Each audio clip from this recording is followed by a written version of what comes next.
Hi, we're going to be starting quadrilaterals on using our vocabulary from the reindeer origami and applying it to creating a hierarchy of quadrilaterals.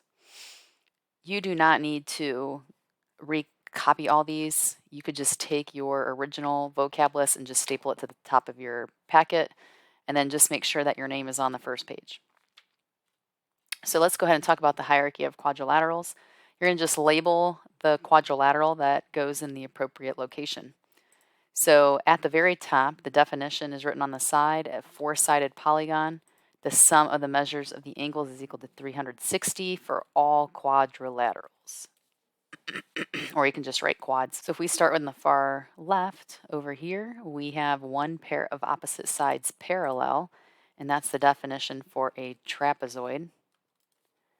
And then you'll see that there's two types underneath it. This one over here says two right angles, and that's called a right trapezoid. And then this one over here says non-parallel sides, called the legs, are congruent. And that one was your isosceles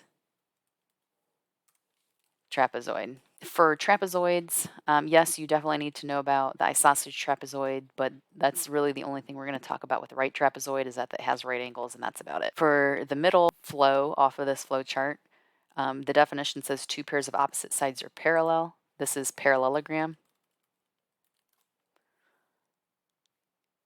And then it has two types. If it's equiangular, meaning that it has four congruent angles, then that's going to be a rectangle.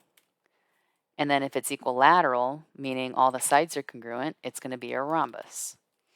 And then both equilateral and equiangular make a square.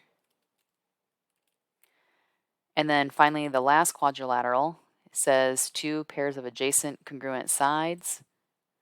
That's our kite, where one pair of opposite angles are congruent, and we'll talk about that property later.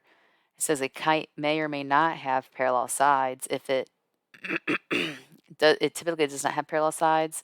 The only thing I want to bring your attention to is that when a kite is equilateral, it's a rhombus, and that's the only case where it has parallel sides, is if all four sides are congruent.